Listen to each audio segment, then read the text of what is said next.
पहला टर्म अपने पास 1 cube plus 2 cube divided by 1 plus 3, ये पहला टर्म दे दिया, राइट। और दूसरा टर्म मैंने दे दिया 1 2 cube plus 3 cube divided by 1 plus 3 plus 5, ये दूसरा टर्म, ठीक है। और अभी तक आपको रूल नहीं पता चला होगा, रूल हमेशा 3 टर्म को देख करके आपको बताना होगा। तो मैं नेक्स्ट टर्म लिख रहा हूँ 1 plus 3 cube, sorry 2 cube plus 3 cube plus 4 cube divided by 1 plus 3 plus 5 plus 7। तो मैं आपसे पूछना चाहूंगा, क्या ये एक सीक्वेंस है? यस और नो। और यही है इंटरेस्टिंग बात कंप्लीट चैप्टर का, कि अगर ये सीक्वेंस है, योर आंसर इज यस, तो मैं आपसे ये पूछ सकता हूं कि ये तो हो गया अपना T1 पहला टर्म, ये हो गया T2 दूसरा टर्म, और ये हो गया T3 तीसरा टर्म। क्या आप T4 बता सकते हो क्या? तो T4 क्या हो जाएगा, बताइए। हाँ, वेरी गुड, अप टू, हाँ, very good very good very good. ये सीक्वेंस सीरीज का कंप्लीट, और मैं स्टार्टिंग से ही लेवल में आ गया, राइट। और वो मैं धीरे धीरे असली कामों पे ले आऊँ। और नीचे सर, अगर T3 है तो ये लगभग लगभग 4 ऑड नंबर का सम है, तो T4 में फर्स्ट 5 ऑड नंबर का सम हो, 1 प्लस 3 प्लस 5 प्लस 7 प्लस 9, ये first 4 odd number, first 5 odd number, ऐसा है कुछ, राइट। लेकिन ये तो बच्चे से पूछा जाएगा, T4 T5 बताओ, T6 बताओ। मैं आपसे पूछूं कि ठीक है, अगर मुझे मन किया TR लिखने का, तो क्या आप लिखोगे? तो आप बोलोगे sir 1 plus 2 cube plus 3 cube plus 4 cube dot dot dot dot dot dot are cube, right ना, डिवाइडेड बाय, और नीचे बोलोगे सर एन ऑड नंबर है, मतलब फर्स्ट आर ऑड नंबर है, राइट ना। यहाँ पे लाइक अपने पास ये था, तो ये ऑड नंबर एक बढ़ बढ़ करके आ रहा है, नहीं आर तक नहीं जाएगा, 2R+1 तक जाएगा। सोच के देखिए, ताकि वो हर के लिए ट्रू, 1 रखो तो ये आ जाए, 2 रखो तो ये रखो, तो यहाँ पे आ गया 1 + 3 + 5 डॉट डॉट डॉट 2R+1, क्योंकि ऑड नंबर को लिखने का तरीका है 2R+1 या 2R-1। Got it? तो ये एक सीक्वेंस है जो किसी भी रूल को फॉलो करे, एपी जीपी एचपी तो बहुत प्यारा हो गया, सीक्वेंस तो किसी भी रूल को फॉलो कर सकता है, राइट ना। बस रूल को फॉलो करने का मतलब कि what will be next, next term क्या होगा, अगर आप उसका आइडिया लगा लेते हो, तो यस वो एक सीक्वेंस है। रेंडमली कुछ भी लिख दो, वो सीक्वेंस नहीं। कोई भी नंबर लिख दूं, वो किसी रूल को ना फॉलो करे, बाद में जाकर के आप उसके नेक्स्ट टर्म का आइडिया ना लगा पाओ, वो बदल जाए, तो वो एक सीक्वेंस नहीं होगा। ठीक है, सेकेंड पॉइंट पे मैं बढ़ता हूं। सीक्वेंस इज अ फंक्शन, क्योंकि अब आप फंक्शन के जानकार हो, अब आपको कैलकुलस आता है। मैं कह रहा हूं सीक्वेंस के डेफिनेशन में कि सीक्वेंस एक फंक्शन है whose domain is set of natural number. कहने का मतलब कि अगर कोई भी सीक्वेंस है ना, तो सीक्वेंस को मैं एज अ फंक्शन देख सकता हूं। कैसे? FN के फॉर्म में मैं लिख सकता हूं किसी भी चीजों को। FN = n²/2, अगर आपको कभी मैं ऐसा लिख दूं, तो ये एक सीक्वेंस है। कैसे सर? तो ये तो आज फंक्शन के फॉर्म में है ना, इसे इसे एक्सप्लोर करो, राइट। और इसे ओपन करो, एन की जगह पे एक बार 1 रख के, फिर 2 रख के, फिर 3 रख के, फिर 4, राइट। तो ये आ गया 1/2, कॉमा ये आ गया 4/2, कॉमा ये आ गया 9/2, है ना। तो यस, ये एक सीक्वेंस था। तो सीक्वेंस को एक फंक्शन के फॉर्म में और फंक्शन को एक सीक्वेंस के फॉर्म में देखा जा सकता है ना। फॉर एग्जाम्पल मैं अगर ऐसे लिख दूं, FN = sin n फैक्टोरियल, है ना, ये भी एक सीक्वेंस है ना। कभी जरूरत हो तो मैं इस फंक्शन को सीक्वेंस के रूप में देख लूंगा। कैसे? क्योंकि इसका फर्स्ट टर्म हो जाएगा sin 1 फैक्टोरियल, सेकेंड टर्म हो जाएगा sin 2 फैक्टोरियल, एनीथिंग, कुछ भी, राइट। और उन सब का बेसिक डेफिनेशन कि ये एक फंक्शन भी। हाँ, बट इंटरेस्टिंग बात, ये फंक्शन जो है ना, उस फंक्शन का डोमेन ऑलवेज नेचुरल नंबर होते हैं, बस। यानी कि कोई भी फंक्शन वाले चैप्टर में ऐसा कोई भी फंक्शन आ जाए और आपको बोल दे कि इस फंक्शन का डोमेन कोई नेचुरल नंबर है, तो आपको समझ जाना चाहिए कि अच्छा वो एक सीक्वेंस भी हो सकता है। This is very important learning, right ना। मैं फंक्शन वाले चैप्टर में बात कर रहा हूँ, कैलकुलस वाले चैप्टर में।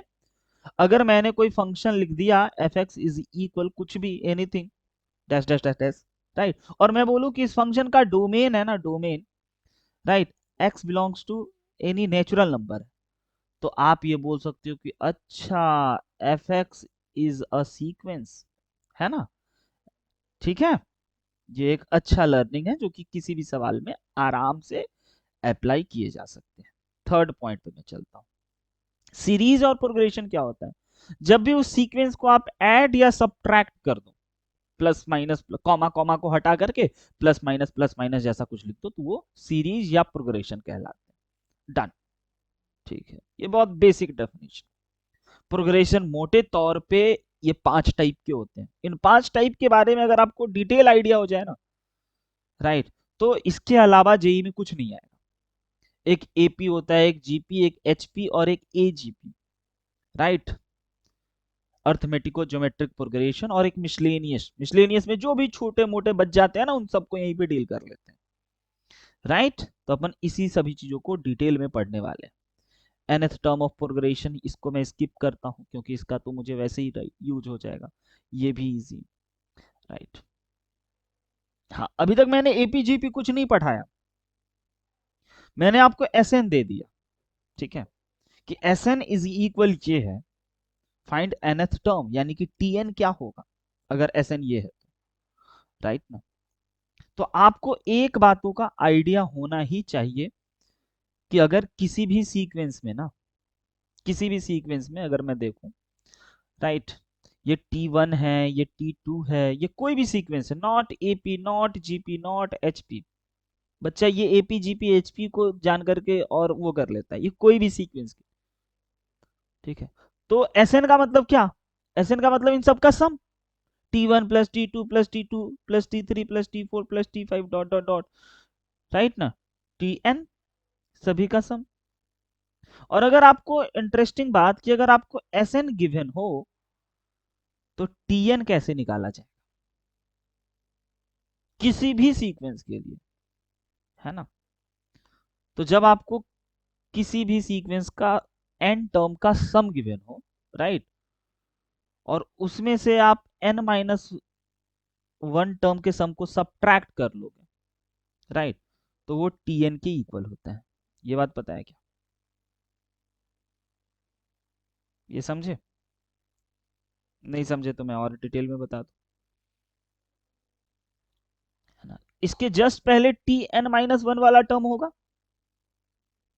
तो कंप्लीट एसएन में से इसको सब्ट्रैक्ट कर दो, तो क्या मिल गया अपने पास? Tn ही मिल गया। और इसको क्या फिर कहेंगे? इसको कहेंगे Sn-1 for, for any sequence, जो कि एपी में भी एप्लीकेबल है, जीपी में भी एप्लीकेबल है, किसी भी के लिए भी एप्लीकेबल है, राइट।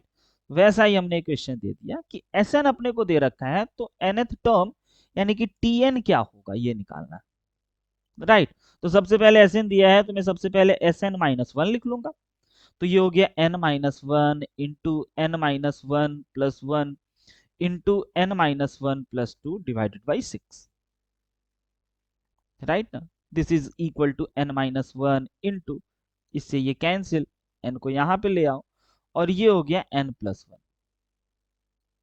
बाई 6। तो मुझे Tn निकालना है, तो we know Tn is equal Sn-1 minus of Sn, इन दोनों को सब्ट्रैक्ट कर लेना है, सिंप्लीफाई कर लेना है, वो आ गया Tn। और जैसे ही Tn आ गया, तो आप पूरे सीक्वेंस को भी लिख सकते हो, है ना। पूरे सीक्वेंस में कौन कौन टर्म थे वो भी आप जान सकते हो, ऐसा कुछ। यहां तक समझे क्या? तो Tn इज इक्वल मैं लिख सकता हूं, इन दोनों में कॉमन बताइए क्या दिखा आपको?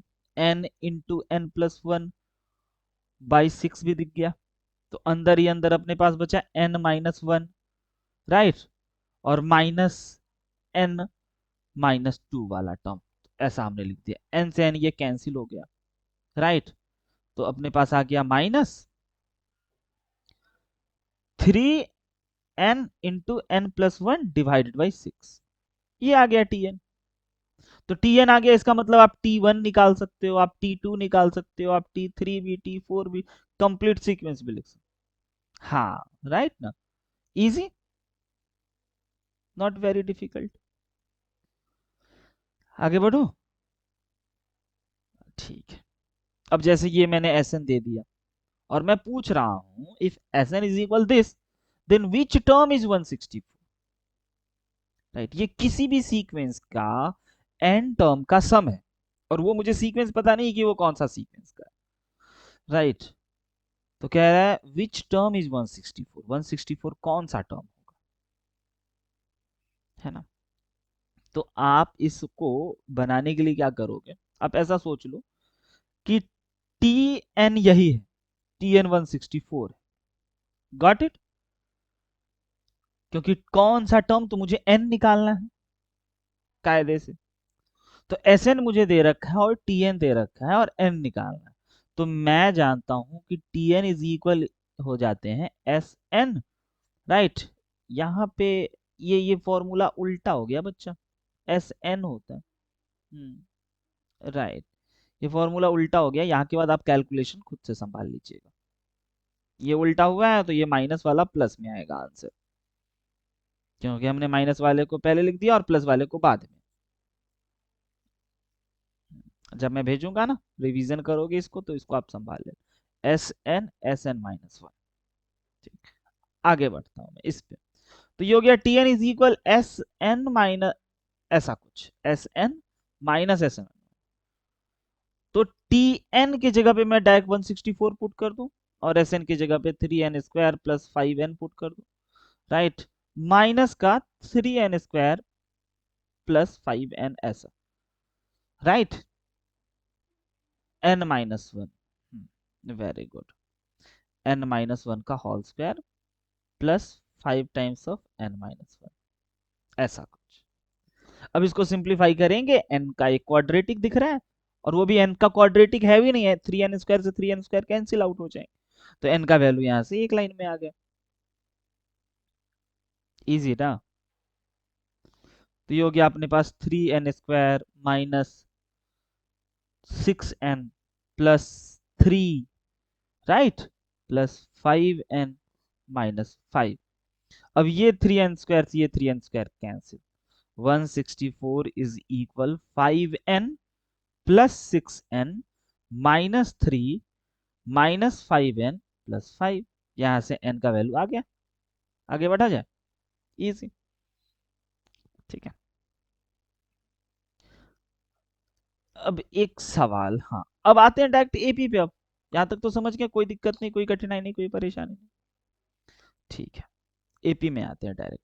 तो एपी में भी टू दी पॉइंट में चलो, कि आपको पता है ना कि एपी का पहला फॉर्मूला जो होता है, वो अगर फर्स्ट टर्म है आपके पास ए, तो सेकेंड टर्म हो जाएगा ए प्लस डी, थर्ड टर्म हो जाएगा ए प्लस 2d, ऐसे ही करते करते nth टर्म हो जाते हैं a plus, very good, done. तो ये हो गया यहाँ से अपना जनरल टर्म टी एन का फॉर्मूला, जो कि a plus n minus one into d आते हैं, राइट। एपी का बेसिक सेंस क्या है, बेसिक सेंस ये है कि हमेशा एक नंबर में दूसरे नंबर को ऐड करो और अगले टर्म को पाते जाओ, राइट। जिसका मतलब हो गया कि कॉमन डिफरेंस ऑलवेज सेम रहे, जिसका मतलब ये हो गया कि अगर मैं दूसरे टर्म में से पहले टर्म को घटाऊं, right, t two minus t one, या मैं तीसरे टर्म में से दूसरे टर्म को घटाऊं तो ये, या फिर मैं चौथे में से तीसरे को घटाऊं तो ये सब इक्वल हो जाएंगे, किसमें से, मैं nth टर्म में से n माइनस वन टर्म को अगर घटाऊं तो ये सब इक्वल हो जाएंगे, और ये इक्वल हो जाएंगे d के, and this d is called common difference. AP का असली बात यही है, ठीक है, कि ऑलवेज कॉमन डिफरेंस सेम होंगे, ऑलवेज कॉमन डिफरेंस सेम, ठीक है। अच्छा, ये nth टर्म फ्रॉम स्टार्टिंग का फॉर्मूला निकला ना, nth टर्म फ्रॉम एंड भी तो हो सकते हैं, अगर डायरेक्ट फॉर्मूला याद है तो काम आसान हो जाएगा, और अगर नहीं याद है ना, तो उस केस में फिर क्या करेंगे हम लोग, स्टार्टिंग से निकाल के और एंड वाले को कंपेयर कर। लेकिन आज एंड वाले को देखते हैं, कि सबसे अगर फर्स्ट टर्म मैंने दे दिया ए, सेकेंड टर्म दे दिया मैंने a plus D dot dot dot dot dot, last term हमने दे दिया l। ठीक है, तो इससे जस्ट पहले क्या होगा, l माइनस डी, और इससे जस्ट पहले क्या होगा, l minus two D. Right, तो ये हो गया आपका पहला टर्म लास्ट से, ये हो गया आपका दूसरा टर्म लास्ट से, ये हो गया तीसरा टर्म लास्ट से। मैं बोला हूं तीसरा टर्म और लिख रहा हूं l माइनस टू डी, तो चौथा टर्म क्या होगा, l माइनस थ्री डी। तो nth टर्म क्या होगा फ्रॉम लास्ट, l माइनस एक कम करके बोल रहे हो सर, आ गया समझ में ना। तो स्टार्टिंग से होता है a plus n minus one into d, और लास्ट से होता है l minus n minus one into d. Got it. बचपन में आपको ये काम दिखाया गया होगा कि आपके हाथ में 11 उंगली है, कभी आपको कोई काउंट करके दिखाया है? नहीं, मैं दिखाऊं क्या? हाँ, चलो मेरे हाथ में 11 उंगली मैं कर दूंगा, देखना। आ, मैं उल्टा काउंट कर रहा हूँ, 10, 9, 8, ठीक है, 7 और 6, और दूसरे हाथ में 5, तो 6 एंड 5 11 हो गया। पता चला इसमें क्या है लूप होल? इसमें है कि जब आप उल्टा गिन रहे थे तो फिर सीधा क्यों हो गया, उल्टा ही गिनते, है ना। तो ऑलवेज रिमेंबर कि अगर कभी भी A B C D E F G ऐसे कुछ भी सीक्वेंस हो, राइट, और ये स्टार्टिंग से अगर चौथा टर्म है तो एंड से ये, और टोटल इसमें 1 2 3 4 5 6 7 8, तो ये एंड से चौथा नहीं होगा। देख लीजिए, है क्या, एंड से हो गया पांचवा। गॉट इट ना, हमेशा ध्यान रखिएगा इस चीजों का। तो ये हो गया स्टार्टिंग से, राइट, तो एंड से हो जाएगा टी, एन प्लस वन होता है हमेशा, ठीक है, एक बढ़ जाता है। तो ऐसा कभी भी मिसकॉन्सेप्ट यहाँ पे नहीं पालना। आगे बढ़ा जाए। अब इसमें एक फॉर्मूला ये है कि अगर आपको कभी एस एन दे, तो एस एन किसकी इक्वल होता है, डायरेक्ट में लिख लू, s n n by two into two a plus, very good. अब इसी फॉर्मूला को एक बार और ध्यान से देखा जाए तो इसमें आप इसके जगह पे ना ए प्लस एल लिख लो, या फिर अगर एल नहीं गिवन है, टी एन गिवन है, तो आप इसकी जगह पे ए प्लस टी एन भी लिख सकते हो, राइट ना, अकॉर्डिंग टू क्वेश्चन कैसा दे रखा है। यहां तक क्लियर। अब कुछ इंपॉर्टेंट पॉइंट एपी में देख लें जल्दी जल्दी, कि अगर A1 A2 A3 AN AP में है और उसमें अगर कोई नंबर के ऐड कर दो या सब्ट्रैक्ट कर दो, तब भी वो AP में ही रहेंगे। क्लियर, सिंपल फंडा है। और अगर कभी A1 A2 A3 dot dot dot AN AP में है और किसी कांस्टेंट नंबर से मल्टीप्लाई कर दो, कोई भी नंबर चलेगा, k belongs to any real number, right, तो मल्टीप्लाई करने के बाद भी वो AP में रहेंगे। और जब मल्टीप्लाई किए हो AP में थे, तो डिवाइड करने के बाद भी AP में ही रहेंगे। क्लियर, मल्टीप्लाई डिवाइड ऐड में no problem, right. Interesting point ये कि अगर A1 A2 A3 dot dot dot AN AP में है, तो फर्स्ट एंड लास्ट को अगर आप ऐड करते हो, सेकेंड एंड सेकेंड लास्ट को अगर आप ऐड करते हो, थर्ड एंड थर्ड लास्ट को ऐड करते हो, वो हमेशा सेम आएगा, राइट, ऑलवेज सेम। और वो किसी नंबर के इक्वल होगा, फर्स्ट लास्ट का, हाँ, second second last, third third last का सम ऑलवेज, दोनों का सम ऑलवेज सेम रहेगा, और वो किसी नंबर के इक्वल होगा। नेक्स्ट पॉइंट पे चलो, प्रॉपर्टीज ऑफ एपी के फोर्थ पॉइंट पे। एक्सप्लेन करना होगा डिटेल में, आप बताना, और डिटेल में मैं बताऊंगा। क्लियर है? अगर ये नहीं समझ में आया तो बताना, नहीं आया समझ में, सर एग्जांपल से दिखा दूंगा। ठीक, वेरी गुड। एक इंटरेस्टिंग बात है, fourth point, A1 A2 A3 dot dot dot AN कोई एपी है, AP1 हमने लिखा, कोई एपी है, और B1 B2 B3 BN कोई दूसरा एपी है।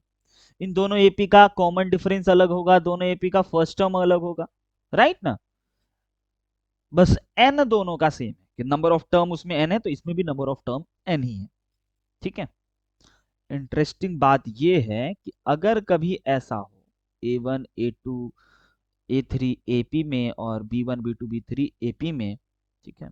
और इन दोनों के फर्स्ट टर्म को अगर आप ऐड करो, इन दोनों के सेकंड टर्म को अगर आप ऐड करो, दोनों के थर्ड टर्म को अगर आप ऐड करो, क्या लगता है आपको ये AP में होगा?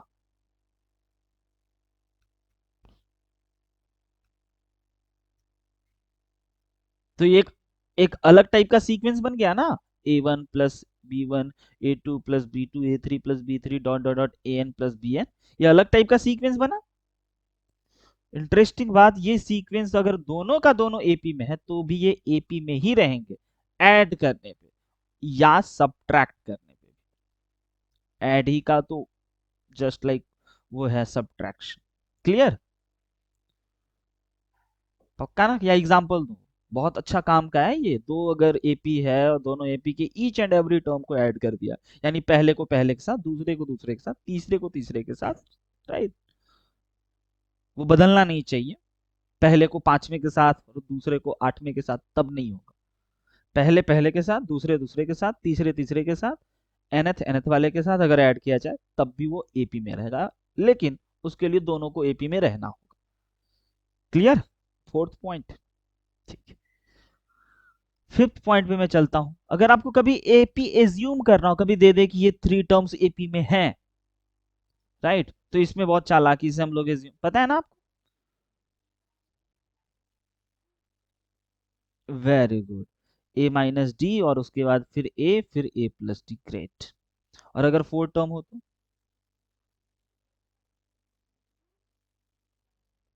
हम्म। और इसका यूज कहाँ होगा आपको पता है? जब भी आपको सम जैसा कुछ सेंस क्रिएट हो, प्रोडक्ट जैसा कुछ क्रिएट, राइट ना? जब भी सम का क्रिएट हो, सम जैसा कुछ भी बात अगर सवाल में बोले कि इसका सम इतना है, तो इसको सम करने से देखो कितना कमाल हो जाता है, वेरिएबल्स कम हो जाते हैं। इसीलिए इसका फायदा सम के केस में जरूर उठाना। ठीक है? कैंसिल हो जाते हैं और एक वेरिएबल आ जाते हैं और खट से उसका फर्स्ट टर्म समझ में आ जाता है। आगे बढ़ो। Six point. सिक्स पॉइंट पे common difference of AP can be zero. किसी एपी का कॉमन डिफरेंस जीरो हो सकता है, पॉजिटिव भी हो सकता है, नेगेटिव भी हो सकता है, नो प्रॉब्लम, राइट ना? बच्चे के मन में सवाल होता है क्या सर एपी का कॉमन डिफरेंस, हाँ ये लो ना, two two two two two two two two two, AP में कॉमन डिफरेंस जीरो हो गया। ठीक है। आइए इसको ऑब्जर्व करते हैं। सेवेंथ नंबर पे हमने फिर से टीएन लिखा है, TN is equal a plus n minus one into d. ठीक है। मैं इसको थोड़ा सा रीअरेंज करना चाहता हूँ, और रीअरेंज करने के लिए मैं a plus n minus one into d is equal t n, कोई नंबर। ठीक है। रीअरेंज करने का मतलब ये कि मैं इसको एन डी यहाँ पे लिख दूं और डी लिख दूं, और ये टी एन मैंने आपको दिखाया। ठीक है।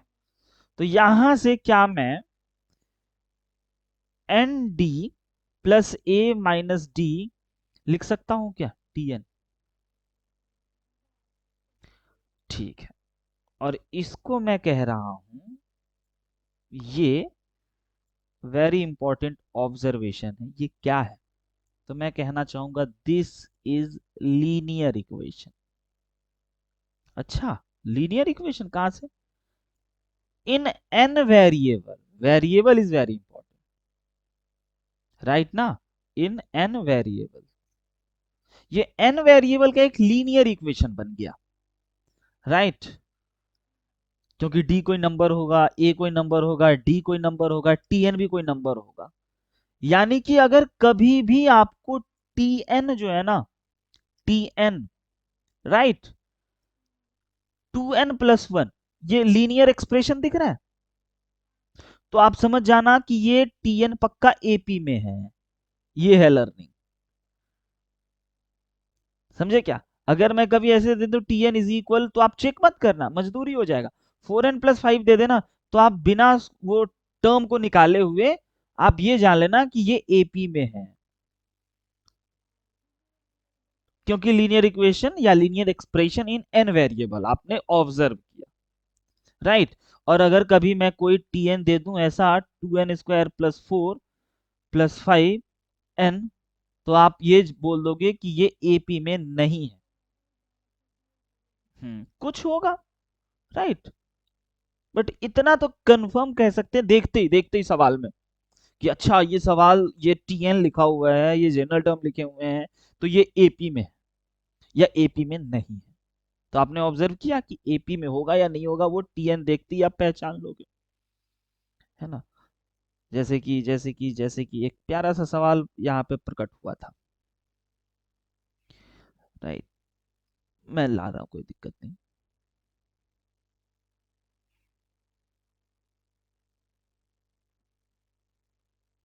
ठीक है, अब जैसे हमने ये लिख दिया था F N is equal n²/2, क्या ये एपी में रहा होगा? बिल्कुल नहीं, क्योंकि एन का लीनियर कहाँ है, एन का लीनियर रहना चाहिए, एन के फॉर्म में लीनियर दिखने चाहिए ऑलवेज, तभी आप एपी का डिसीजन ले पाओगे।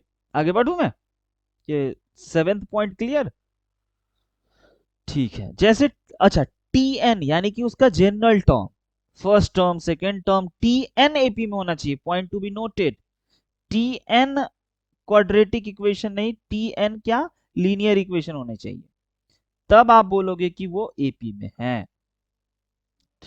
टी एन होना चाहिए, राइट। अब what about sir s n, s n के बारे में मैं कहना चाहूंगा कि अगर आप बहुत ध्यान से देख रहे होगे तो आपको ये 2 से 2 कैंसिल होते हुए दिखाई दे रहा होगा, और ये एन ए, राइट, और ये n से इसका मल्टीप्लीकेशन हो गया, तो n²/2 × d माइनस ND/2। क्या मैं आपको ये दिखा पा रहा हूं कि this is quadratic equation? Very good, in n variable. और अगर कभी सम गिवन हो, एस एन किसी भी सीक्वेंस का सम गिवन हो, और वो ऐसे मैं लिख दूं और बोलूं कि बताओ ये सम जो है वो जिसका है वो सीक्वेंस किस में होगा, तो आप देखते ही नहीं पहचान जाओगे कि ये एपी में होगा सर, पक्का।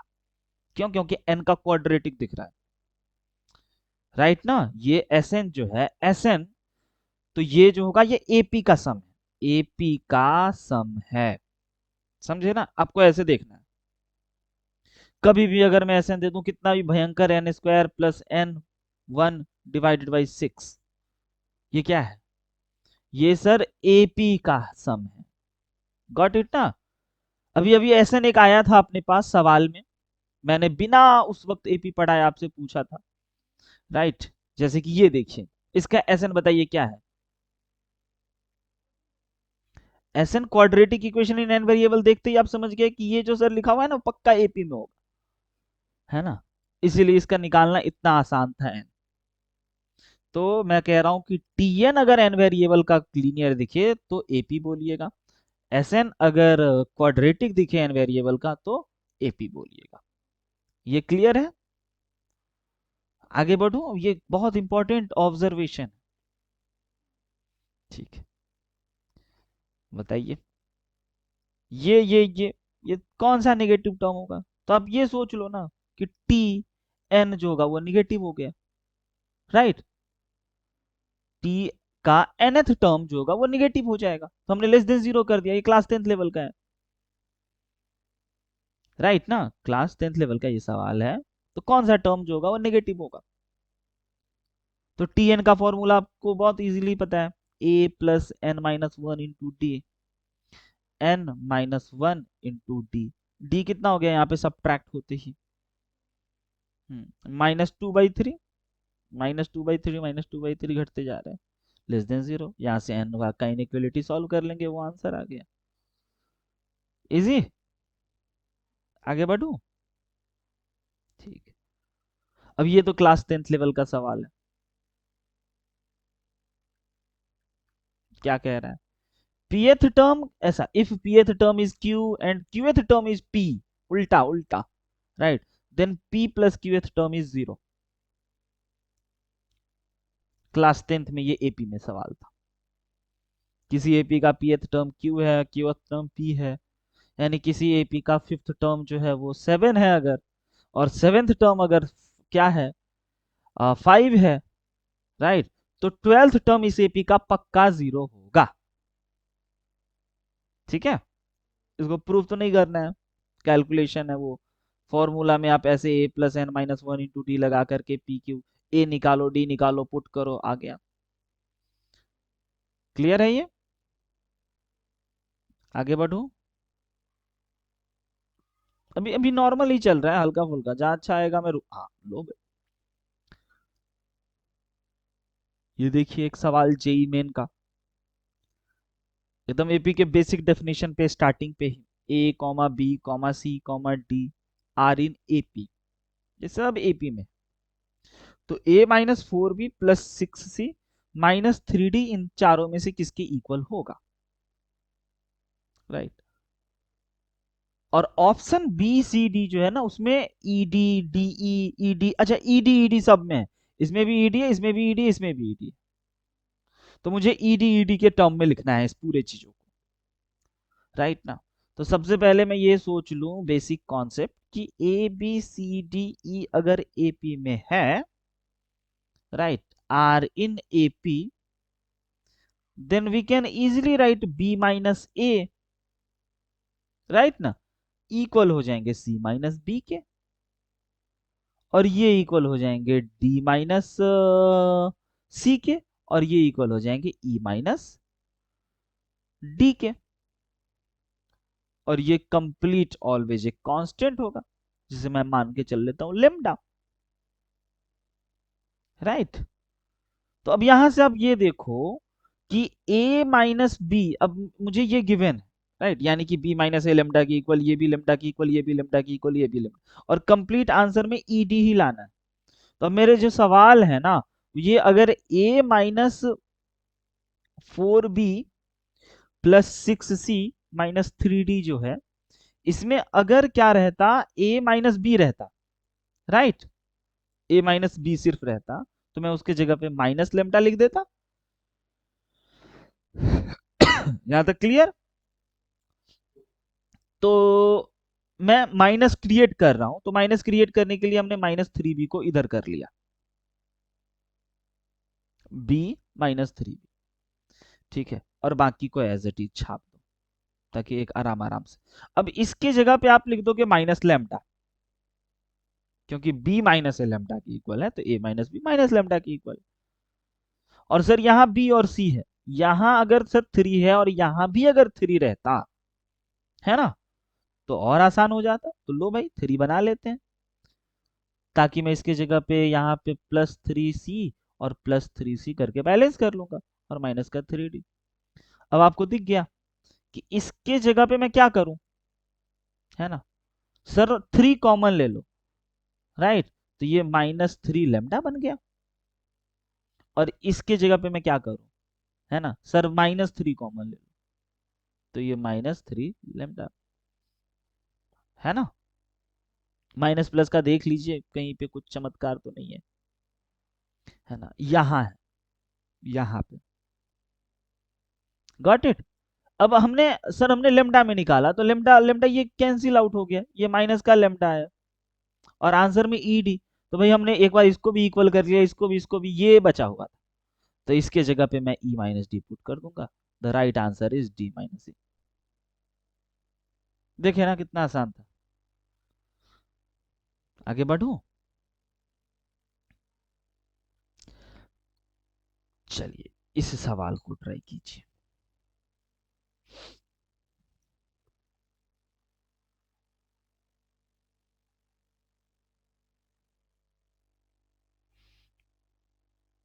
ए टू ए थ्री ये nth टर्म होता है बेसिक,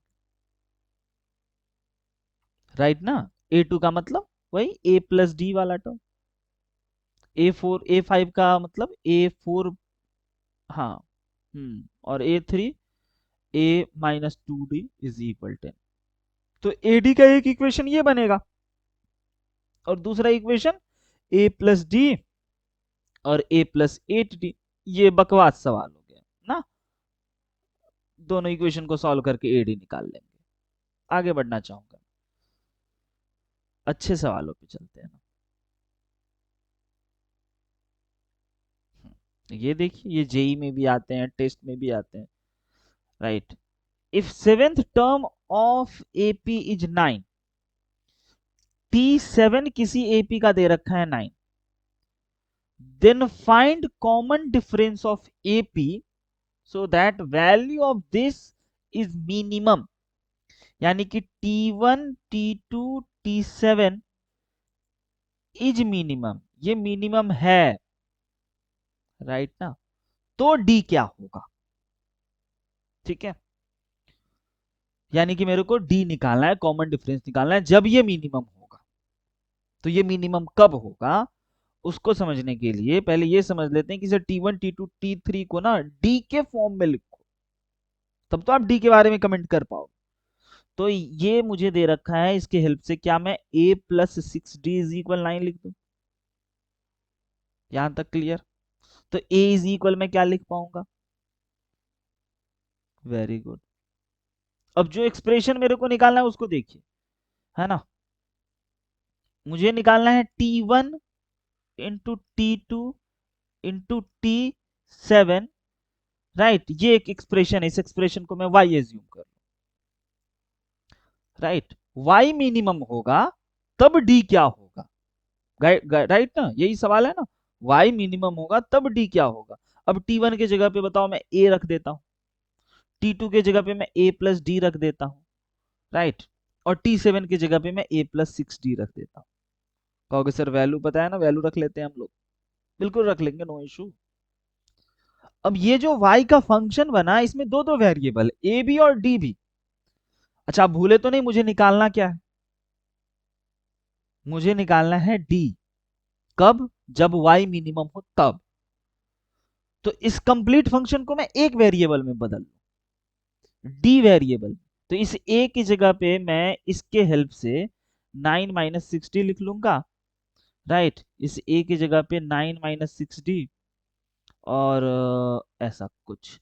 और इस a प्लस 6d की जगह पे मैं 7 लिख लूंगा, क्योंकि 9 लिख लूंगा क्योंकि ये मुझे गिवन है,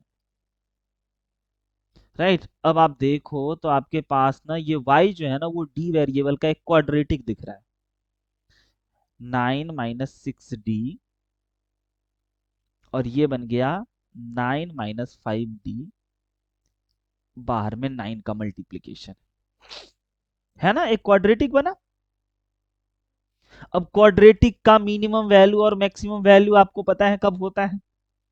तो पहले इस क्वाड्रेटिक को मैं स्टैंडर्ड फॉर्म में निकाल लूं, राइट। स्टैंडर्ड फॉर्म में निकालने के लिए मैं इसको ऐसा लिखना चाहता हूं, 6d माइनस 9 और 5d माइनस 9। अब इसको मल्टीप्लाई करते हैं फटाफट, ये हो गया अपने पास 30d², राइट। और ये हो गया 45 और 54 ओवरऑल, माइनस का 90 90, माइनस माइनस प्लस 81। ये पता चला, ये d का, this is quadratic function, right ना, quadratic expression in d variable. अब सवाल में क्या था कि जब y मिनिमम हो तो d क्या होगा, राइट। तो ये क्वाड्रेटिक आप देख लीजिए a पॉजिटिव है, यानी कि इसका ग्राफ अपवर्ड फेसिंग पैराबोला होगा, राइट ना। तो ये मिनिमम मिनिमम मिनिमम वैल्यू अब क्या होता है, -d/4a। ये मिनिमम वैल्यू होता है, याद रखिएगा, ये क्या होता है, minimum value, right. But when, कब, जब x is equal, right, -b/2a होता है तब। याद आया, ये मैं याद करा दूं अच्छे से, या समझ गए। हम्म, पक्का ना, ठीक है। तो -b/2a, राइट, -b/2a पे वो मिनिमम होगा, है ना। तो मिनिमम इसका एग्जैक्टली मिनिमम किस वैल्यू पे मैं निकालू, -d/2a पे, राइट। ये -b/2a और -d/4, ये मिनिमम वैल्यू है और ये मिनिमम उस पॉइंट पे है ना। तो यहां से आप निकाल लोगे d किसकी इक्वल है ना, जब डी क्या होगा, -b/2a होगा, तब वो मिनिमम होगा। ठीक है। हाँ। अच्छा, एक बात तो वो, और दूसरी बात, आप तो कैलकुलस की जानकार हो,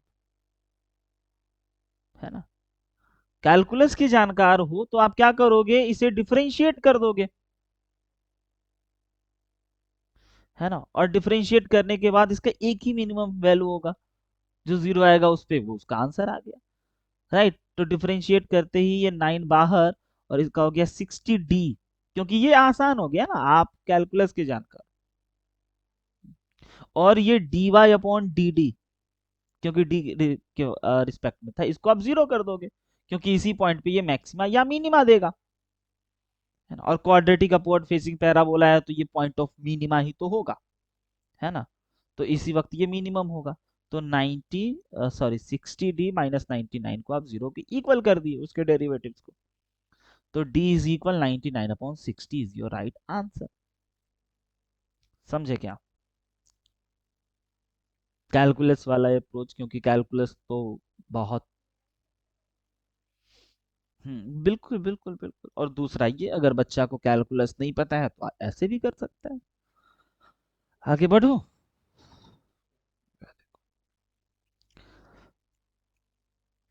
सम ऑफ सीरीज पे आ गए। बस आपको मैंने एपी का एक फॉर्मूला बताया, टीएन और एसएन, राइट, और अभी तक आपको मैं कुछ नहीं बताया। ये 1² -2² +3² -4², एक बार प्लस, एक बार माइनस, एक बार प्लस, एक बार माइनस। Observe this pattern. तो इस पैटर्न को अगर आप ऑब्जर्व करोगे तो आप पाओगे हर इवन नंबर के पहले निगेटिव है और ऑड पे पॉजिटिव, राइट। तो हमेशा पहले एक एक नंबर को देखो, और एक एक नंबर को देखते देखते देखते आप कुछ भी निष्कर्ष तक नहीं पहुंच पाओगे, कोई भी रिजल्ट आपके पास नहीं होगा। या फिर आप ये रिजल्ट के बारे में सोच रहे हो कि सर मेरे को तो एक फॉर्मूला पता है, 1² +2² +3² +4², लेकिन उसमें सब में प्लस होता है, इसमें plus minus plus minus plus minus plus minus. ठीक है, तो ये फॉर्मूला नहीं लगा, एपी में भी नहीं है देखने से, जीपी में भी नहीं है, एचपी तो दूर दूर तक सम का लेना देना ही नहीं है, स्पेशल सीरीज अपने पास वो फॉर्मूला पे ये भी बेस्ड नहीं है। तो क्या करना चाहिए सर, जब एपी, पहले नजर में आपको एपी देखना है, नहीं है, फिर जीपी नहीं है, स्पेशल सीरीज नहीं है, तब आपको जब ऐसा दिख जाए और ऐसा आप फैसला करो कि इनमें से कुछ भी नहीं है, तो दो दो को सिंप्लीफाई करो, दो दो को लेकर के चलो। जब वैसा भी ना हो तो तीन तीन को लेके चलो, वैसा भी ना हो चार चार को लेके चलो, वैसा भी ना हो फर्स्ट एंड लास्ट को लेके चलो, first second and second last को, ऐसे ऐसे ऑप्शन खुलते हैं, है ना। अभी मैं दिखाऊं, तो पहली नजर में तो हमने देख लिया कि नहीं ऐसा भाई कुछ नहीं है, तो मैं क्या करूं, दो दो को लेकर के सोच रहा हूं, इन दोनों को, इन दोनों को, कि ये दोनों एक है, ये दोनों एक है, ये दोनों एक है, राइट ना। तो बच्चा बच्चा इसे ऐसे सिंप्लीफाई करेगा। हम्म, अब ना निगेटिव आ जाए फिर मजा नहीं आएगा, क्या कहते हो, निगेटिव आ जाए तो मजा नहीं आए, जब दो दो को लेना है तो वन को रहने दो, वन तो वन है, इन दोनों को ले लो, पॉजिटिव आएगा, है ना। तो वन को अलग कर लो, बेचारा को साइड कर लो, है ना, और यहाँ पे प्लस कर लो, और यहाँ पे 3² - 2² को एक साथ सोचो, राइट, फिर प्लस 5² को और 4² को एक साथ सोचो। आया समझ में। और ऐसे ही करते करते करते करते करते कहाँ का 2023 का स्क्वायर -2022 का स्क्वायर को एक साथ सोचना है। हम्म, अब इसको सिंप्लीफाई करते हैं, वन को अलग रखते हैं, और ये हो गया 3+2 × 3 - 2, राइट, ये हो गया 5+4 × 5 - 9, 5 - 4, right, dot dot dot dot 2023 + 2022 × 1, समझ गया ना, हर बार वही हो रहा है। तो ये हो गया 1+5+9 dot dot dot dot dot, ये हो गया 4045, लास्ट वाला। अब बताइए, कुछ निष्कर्ष तक पहुंच पा रहे हैं क्या। अच्छा, अब तो एपी बन गया सर, है ना। जब सिंगल सिंगल काम ना बने तो डबल डबल को लेके चलो। हर बार 4 ऐड करने पे आ रहा है, हर बार 4 ऐड करने पे आ गया, नाउ इट बिकम एपी। और एपी जब बन गया तो मैं इसको ऐड करूं या इसको ऐड करूं, एक ही बात है, क्योंकि हमने ऊपर वाले को सिंप्लीफाई किया है। तो एस एन इज इक्वल हो जाएंगे n बाई टू इंटू, अब n पहले से निकालना होगा रफ में, है ना, a प्लस एल, तो n बाई टू, n यहां से कैसे निकलेगा, n वाला फॉर्मूला याद है ना, टी एल, अब n का भी डायरेक्ट फॉर्मूला है, l is equal a plus n minus one into d है अगर, और आपको कभी n निकालना हो, है ना, तो आपको ऐसा करना चाहिए। समझे क्या क्या हो गया, लास्ट में से फर्स्ट को घटाइए, लास्ट में से फर्स्ट को घटाइए, कॉमन डिफरेंस से डिवाइड लगाइए, 1 ऐड कीजिए, n मिलेगा। Got it. और मैं डायरेक्ट ये बोलता ना, फिर आप समझते अच्छा ये ट्रिक है क्या, नहीं ट्रिक नहीं है, ये इसी फॉर्मूला को याद रखना चाहिए, याद रखने पे टाइम बचेगा, नहीं याद है नो प्रॉब्लम, 10 सेकंड बर्बाद होगा लेकिन बन तो जाएंगे ना बस, राइट। हमने पहले a को इधर लाया, फिर d का डिवाइड लगाया, फिर 1 को इधर लाया, तो लास्ट में से, अब मैं डायरेक्ट डायरेक्ट n निकाल लूं, n क्या हो जाएगा, लास्ट में से फर्स्ट घटा दो, d से डिवाइड कर दो, 1 ऐड कर दो, n निकल जाएंगे। ऐसे मैं याद रखता हूँ, n निकालने के लिए एपी में लास्ट में से फर्स्ट को घटा दो, d से डिवाइड कर दो कॉमन डिफरेंस से, राइट, और 1 ऐड कर दो, तो n मिल जाएंगे। तो ये हो गया 4044/4 प्लस 1 इज इक्वल n, तो ये हो गया 1011, overall n is equal 1012, 1012 divided by 2 into a की जगह पे 1, l की जगह पे 4045 इज योर आंसर। आगे बढ़ो, इजी, समझ गया कैसे खेलना है इसमें। हाँ, अब ये हो गया जेई मेन का, मतलब एक टाइप से इजी टाइप का सवाल, लेकिन क्या है ना कि इतना आसान नसीब होता नहीं है, ठीक है, कि आप दो को ऐसे पकड़ लो, जान लो और उसको फिर सिंप्लीफाई कर लो और वो बन गए। लेकिन ट्रिक है कि पहले अगर कुछ भी एपी सोचना है, फिर जीपी सोचना है, फिर स्पेशल सीरीज सोचना है, स्पेशल सीरीज बस 5 5 स्पेशल सीरीज आपको याद रखना होगा, ठीक है। मैं अभी बता ही दूं ताकि सम वाला कोई क्वेश्चन आए तो आपको परेशान ना करे, है ना। स्पेशल सीरीज में मोस्ट 5 इंपॉर्टेंट, जो मिसलेनियस वाला था ना, उसमें 5 स्पेशल सीरीज एनी हाउ बच्चा आपको याद रहना ही चाहिए, ठीक है। पहला लिख लीजिएगा स्पेशल सीरीज, ठीक है, 1+2+3+4 plus 5 dot dot dot dot n किसके इक्वल होता है, याद है। हाँ very good, n into n plus 1/2, great. अब आपको पता है ना मैं दूसरा क्या पूछूंगा, हाँ वेरी गुड, बताइए ये किसके इक्वल होता है,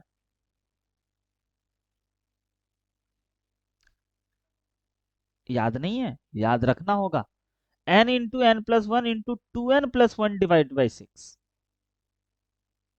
अब समझ गए तीसरा क्या पूछूंगा मैं, समझ गया ना क्या पूछूंगा या नहीं समझे, नहीं समझे, चलो मैं बता दूं, 1 क्यूब 2 क्यूब 3 क्यूब, है ना, n क्यूब इज इक्वल किसके इक्वल होंगे, n इंटू, अब ये बच्चे को याद रहता है, ये भी याद रहता है, याद ये नहीं रहता है ना, क्यों सर, थर्ड, थर्ड में थर्ड क्यों याद रहता है, नहीं, n into n plus one, right, into 2n+1 divide by 6, और थर्ड सर क्यों याद रहता है, क्योंकि थर्ड जो और फर्स्ट जो वो बिल्कुल सेम सेम है, हाँ बस इसका स्क्वायर दिख जाता है। 3 आपको याद रखना, मैंने कितना बोला था इसमें, 5, ठीक है। अभी 3 अगर ये है, अगला कौन है, अगला है 1+3+5+7, हाँ वेरी गुड, 2r+1। ठीक है, n चल रहा है तो 2n+1, ये पता है किसकी इक्वल होता है? याद रखिएगा, n² के। ये एपी में होता है, बचपन में क्लास 8 में सबसे पहले ये आया था, आपको अगर पता होगा, राइट, कि फर्स्ट n ऑड नंबर का सम ना n² होता है, और पांचवा 1+1+1+1, right, up to 1, n times किसके इक्वल होगा? ये किसके इक्वल होगा? n के। बस ये 5 फॉर्मूला स्पेशल सीरीज में याद रखना है, इसके अलावा कुछ नहीं, सब इसी पे बन जाएंगे। टेलीस्कोपिक सीरीज, सिग्मा नोटेशंस, वो सिग्मा साइन वाला जो होता है भयंकर सा सवाल, सब इसी पे बनेंगे, राइट ना? आगे बढ़ूं? इजी है, इजी होगा बहुत। चलो, हाँ देखो, खूंखार सा सवाल, खूंखार सा दिखने वाला सवाल, ये सिग्मा नोटेशंस का आ गया। सर अभी तक आपने एपी भी नहीं पढ़ाया कायदे से और ये आने लगा? हाँ भाई, इसका टाइम है अब, वक्त है, शुरू है। और ये जेई एडवांस का PYQ है।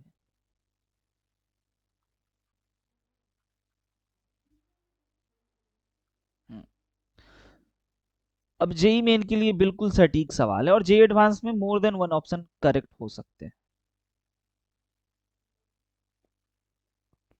सीखिएगा कैसे।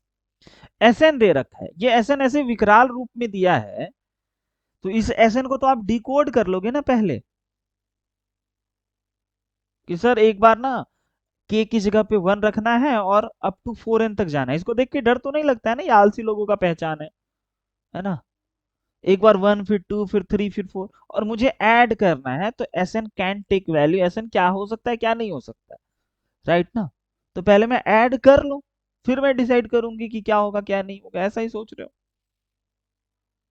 तो एक बार अगर आप के की जगह पे 1 पुट करते हो, तो ये हो गया 1+1 2, और 2 से 2 हो गया कैंसिल, तो ये हो गया ओवरऑल -1, और उसके बाद फिर इसका स्क्वायर, यानी कि -1 का स्क्वायर हो गया 1 पुट करते।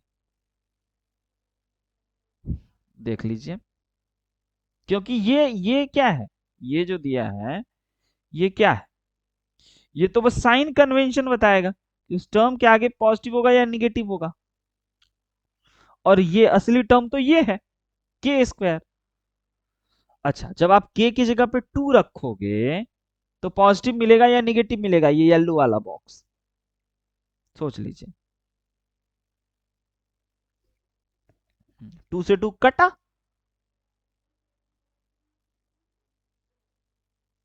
यानी कि निगेटिव मिला, तो -2 स्क्वायर, और उसके बाद फिर अगला टर्म तो 3 स्क्वायर आएगा, तो इस 3 स्क्वायर के पहले निगेटिव होगा या पॉजिटिव होगा, ये येलो वाला बॉक्स बताएगा।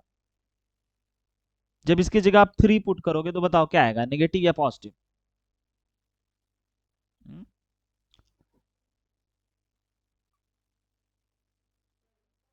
Very good. अब 4 स्क्वायर तो आएगा ही आएगा, लेकिन 4 के पहले पॉजिटिव आएगा या निगेटिव, ये येलो बॉक्स बताएगा, बताओ, राइट? 4+5 कैंसिल, और ये कटा ऑड बना, तो पक्का निगेटिव आया। अब आप ये जान गए, और निगेटिव आया पॉजिटिव आया, पहले सोच लीजिए, इसके मिस्टेक हो रहा है। के की जगह पे अपने पास 4 रखना है, हाँ, तो ये इससे कट गया 2 टाइम्स में, और ये है अपने पास 5 10 इवन नंबर है, यानी कि पॉजिटिव आया। अब कुछ पैटर्न दिख रहा है कि sir 1 square 2 square 3 square 4 square है, लेकिन 2 के आगे माइनस है और 2 के आगे प्लस है, तो अगले 2 के आगे माइनस, फिर अगले 2 के आगे प्लस, फिर ये कंफर्म कर लेते हैं, है ना? बट एक दो नंबर पे और कंफर्म कर लीजिएगा। 5 स्क्वायर के पहले अगर माइनस आता है, तो फिर अपना सोचा हुआ बिल्कुल सही है। बताइए, 5 स्क्वायर के आगे क्या आएगा? माइनस? तो अब नहीं चेक करेंगे, अब डायरेक्ट लिखेंगे। अगर ये 5 स्क्वायर के आगे माइनस आया है, तो 6 स्क्वायर के आगे माइनस आएगा, +7 स्क्वायर के आगे प्लस आएगा, 8 के आगे प्लस आएगा, 9 के आगे माइनस आएगा, 10 के आगे माइनस आएगा, और ऐसा ये कहाँ तक जाएगा? अप टू 4 एंड टर्म्स तक। ठीक है, इस बातों का ध्यान रखिएगा। ये 4n वाला सब n तक रहता तो बहुत आसान होता। 4n हिंट दे रहा है, चिल्ला चिल्ला के बोल रहा है कि इसमें चार चार सीरीज को क्लब किया होगा किसी ने। राइट, चार चार सीरीज जो होंगे 4n ये बता रहा है। 2n रहता तो 2, n रहता तो 1, यहाँ पे 4n है, मतलब चार स्पेशल सीरीज या चार एपी को क्लब किया हो, ऐड करके किसी ने मिक्स कर दिया होगा ऐसे, है ना, और उसके बाद बोला होगा अब इसे डिकोड करो। ये स्पेशल सीरीज नहीं है, लेकिन बहुत स्पेशल सवाल है, क्योंकि स्क्वायर स्क्वायर है, दो में नेगेटिव, दो में पॉजिटिव, दो में नेगेटिव, दो में पॉजिटिव, दो में नेगेटिव, दो में पॉजिटिव। तो मैंने जब बोला था कि जब ऐसा हो और एपी में ना हो, जीपी में ना हो, दो दो करके सोचिए। तो दो दो करके सोचिए, इसको इसको सोचोगे दोनों नेगेटिव ही क्रिएट हुआ, नहीं काम बना। राइट, क्योंकि दोनों नेगेटिव में आ गया। लेकिन एक, अगर एक पॉजिटिव और एक नेगेटिव को देखें, इसको इसको सोचे, राइट, तो ये कुछ बना पॉजिटिव में, और इसको इसको अगर सोचे, तो जब ऐसा ना हो तो ऑल्टरनेट करके सोचो। अब ये निपट गया। अब 7 5 के साथ सोचेंगे और 8 को 6 के साथ सोचेंगे। ये समझे क्या, दो दो करके। तो इसको अगर ऐसा सोच रहे हैं, बस ये ट्रायल है, जरूरी नहीं ऐसा बनेगा, है ना, ये बस ऐसा ट्रायल है कि सर अगर 3 स्क्वायर के साथ ना 1 स्क्वायर को लिख दिया जाए, है ना, और 4 स्क्वायर के साथ अगर 2 स्क्वायर को लिख दिया जाए, राइट, और 7 स्क्वायर के साथ 5 स्क्वायर को लिख दिया जाए, ठीक है। हाँ, अब इसमें चार सीरीज है, तो लगभग लगभग 12 टर्म तक जाना चाहिए आपको। 4n अगर आपको है ना, तो इसमें दो तीन टर्म से काम नहीं चलेगा। अगर सिर्फ n रहता तो तीन टर्म से काम चल जाते। तो इसमें हमेशा याद रखिएगा, इसमें आप रफ के लिए स्पेस लीजिएगा, और अभी मान के चलता हूं मैं यहीं तक हमने किया और उसके बाद डॉट डॉट डॉट लगाया, लेकिन काम नहीं बनेगा तो वापस से मैं इन डॉट डॉट डॉट को इरेज करके फिर से ओपन करूंगा एक दो और टर्म। समझ रहे हो, ऐसा होता है सीक्वेंस में, है ना। तो आप रफ में डॉट डॉट डॉट नहीं डालते हो, आप ऐसे ही रहने देते हो कि ऐसा हुआ रफ वर्क में, ठीक है। अब जो सोच रहे हैं क्या वो सही है, तो ये दोनों को सिंप्लीफाई करने पे कितना आया, 4 और 2 8 आया क्या, और इन दोनों को सिंप्लीफाई करने पे कितना आया, 12 आया। इन दोनों को सिंप्लीफाई करने पे कितना आया, हाँ हाँ, कितना, 24। गॉट इट, एक सीरीज बना। अभी इस वाले लाइन में टोटल 4n टर्म्स थे, इस नीचे वाले लाइन में बताइए कितने टर्म्स बन गए, 2n टर्म्स।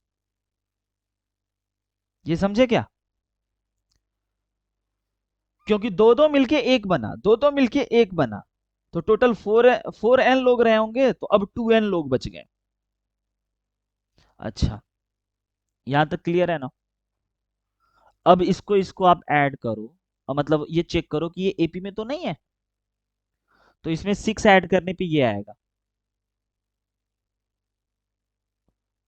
और इसमें 12 ऐड करने पे ये आएगा, है ना। सॉरी सर, एपी में नहीं है, प्रॉब्लम है ना, एपी में नहीं है, लेकिन डिफरेंस एपी में दिखा था इसका, 6 12। लेकिन फिर अगला टर्म जब तक नहीं आएगा तब तक आइडिया कैसे लगा पाएंगे, तो इसलिए मैंने बोला ना कि डॉट डॉट डॉट ना, तो अभी और भी टर्म को खोलना होगा। यहाँ पे हमने 7 और ये लिखा, तो अब मुझे प्रकट करना होगा भाई 8 और 6 तू भी आ जा, क्योंकि आज तुम्हारी आवश्यकता है मुझे, है ना। 8 और 6 भी आ गया, इसके बाद भी एक दो और ले आइए, बताइए कौन आएगा। गलत हो गया ना, 8 तो जा चुका है 6 के साथ, 9 स्क्वायर, और माइनस वाला पहले नहीं, पहले प्लस वाला आप लेते हो, खा गए धोखा आप। इस पूरे परंपरा में देखिए, आप हमेशा पॉजिटिव वाले को ले रहे हो पहले, और उसके बाद फिर नेगेटिव को ले रहे हो, तो 8 तक खत्म हो गया, तो इसके बाद सर आया होगा 11 स्क्वायर, और इसके बाद आया होगा प्लस का 12 स्क्वायर। तो 12 वाला किसके साथ जाएगा, 12 वाला 10 के साथ जाएगा, और 11 वाला 9 के साथ जाएगा, तो यहाँ पे ये मिस्टेक हो गया आपसे। 11 स्क्वायर माइनस 9 स्क्वायर होगा, ये समझे क्या? राइट, और उसके बाद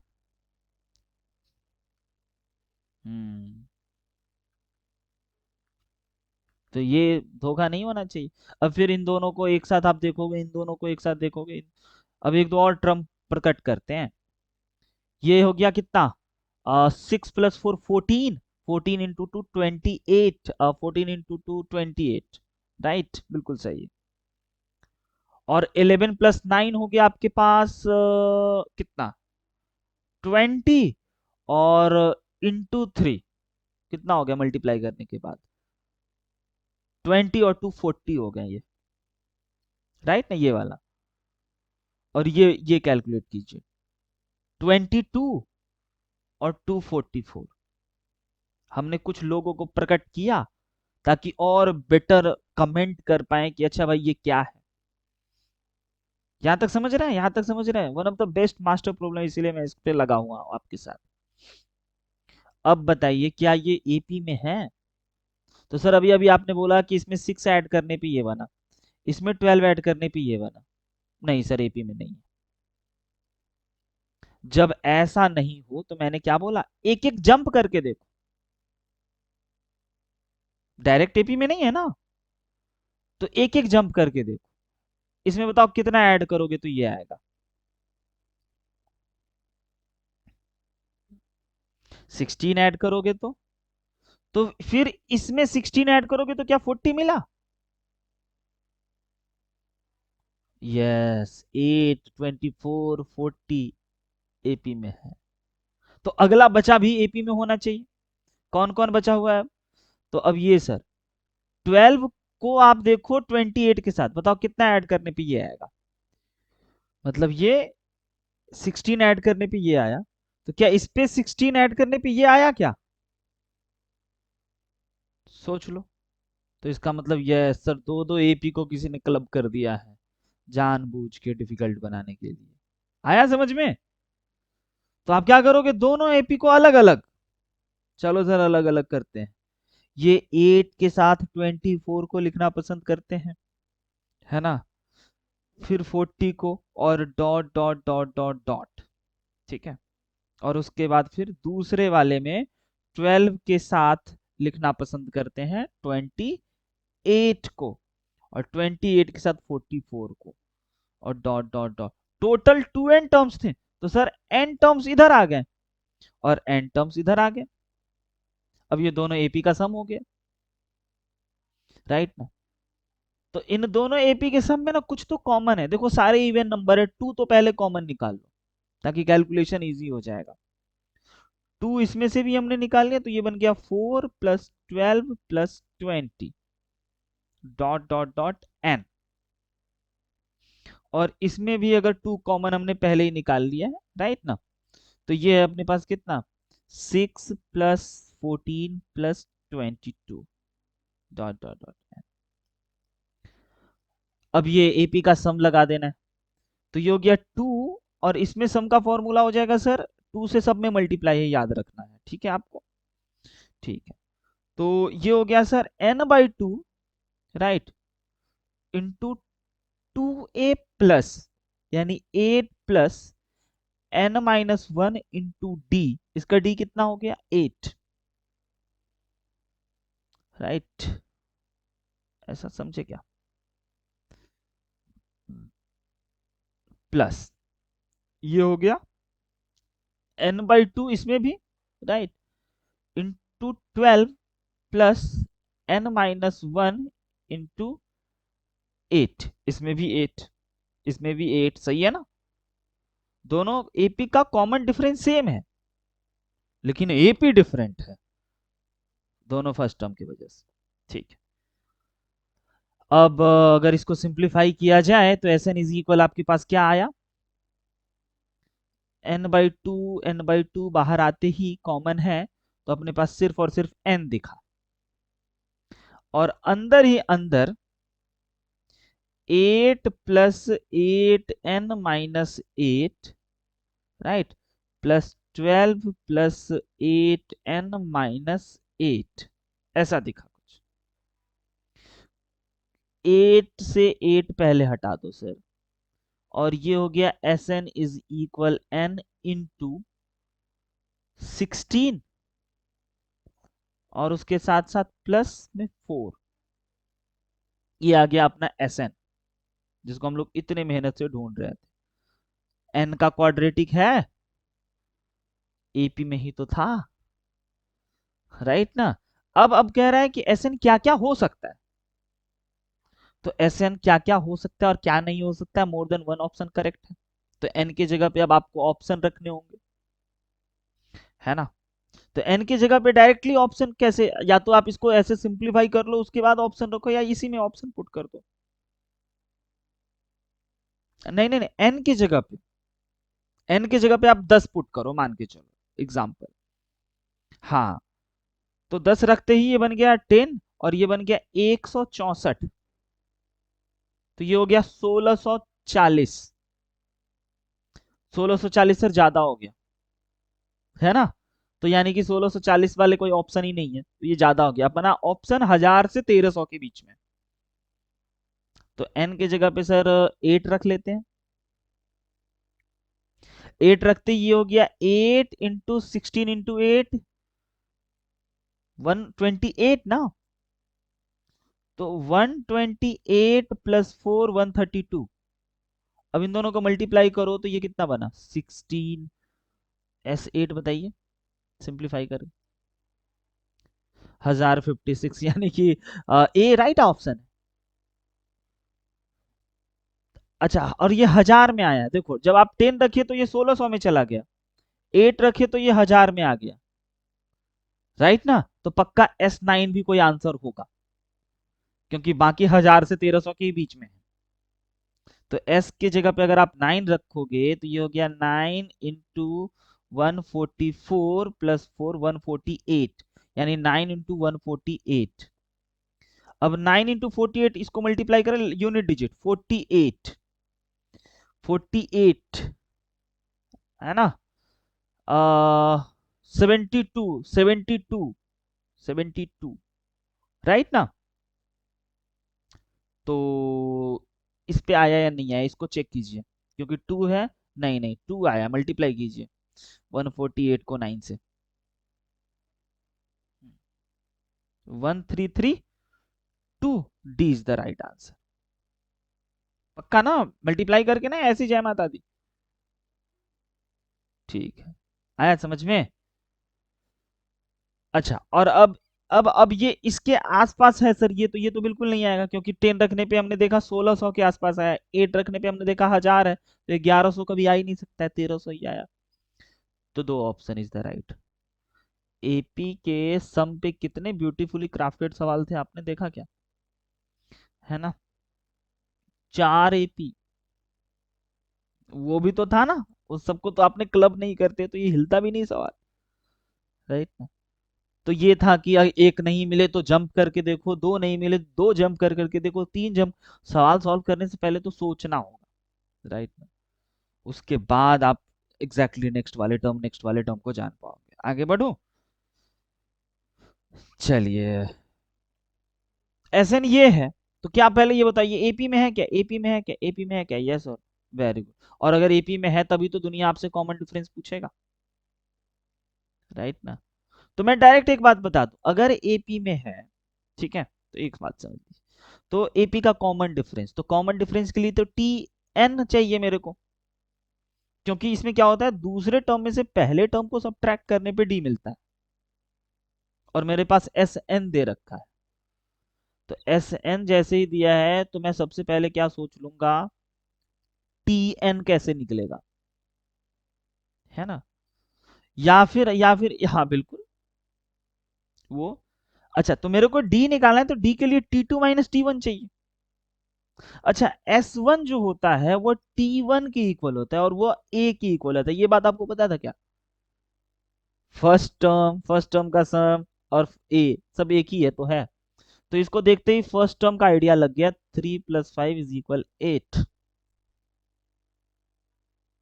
फर्स्ट टर्म 8, तो सेकेंड टर्म क्या होगा सर? सेकेंड टर्म मतलब S2 sum of first term T1 plus T2 होता है सर, है ना? T1 प्लस T2 ही होता है ना, राइट? तो सर T1 तो आपने बता दिया 8, T2 कैसे निकाले? S2 माइनस S1, नहीं तो S2 हो गया अपने पास 3 × 2² प्लस 5 × 2 माइनस S1 तो हमने अभी अभी निकाल ही लिया 8। आया 14 ओवरऑल, 22 माइनस 8, राइट? तो सर T2 हो गया 14, ओवरऑल इन दोनों को ऐड करें तो ये हो गया 22। तो S2 22 आ गया। ये क्यों कर रहे हैं सर? क्योंकि जैसे अपने पास T1 T2 मिलता है तभी अपन वो उसको ढूंढ पाते हैं D, और जैसे D मिला ना तो डायरेक्ट S2 को तो आवश्यकता भी नहीं थी, क्योंकि T2 माइनस T1 था बस, राइट ना? तो T2 की जगह पे आप 14 पुट कर दोगे और T1 की जगह पे 8 पुट कर दोगे, द राइट आंसर इज 6। अच्छा, इसमें कुछ मिनट कुछ सेकंड लगा ना, ठीक है। अब दूसरी बातों को सीखिए, ट्रिक। अगर Sn कभी गिवन हो और क्वाड्रेटिक हो तो आप पहचान जाओगे एपी में है बिना पेन चलाए, और एपी में पहचानना एक बात कि यस एपी में है, और अगर एपी में आप पहचान गए हैं तो उस पहचानने का क्या ही फायदा जब आप उस एपी का कॉमन डिफरेंस ना बता पाओ, है ना? तो यस एपी में भी और उस एपी का कॉमन डिफरेंस होता है 2 times of coefficient of n square, always. ये याद रखना चाहिए, राइट? ठीक है, मोस्ट इंपॉर्टेंट फॉर्मूला हो जाता है ये, तो गजब का ट्रिक है, बहुत भयंकर ऑब्जर्वेशन के बाद लोग बता पाते हैं सब बातें। ठीक है, बहुत इजी। अब एक प्यारा सा सवाल, ये क्लास 10th लेवल का सवाल है, इकलौता सवाल जो कि क्लास 10th में भी है और जेई में भी है, जेई मेन लेवल में, है ना? इसको आप खुद से ट्राई कीजिएगा, रिवाइज कीजिएगा। एपी खत्म है अपना, अगले दिन मैं डिटेल में जीपी एचपी और स्पेशल सीरीज पर डिस्कशन करूंगा, ठीक है?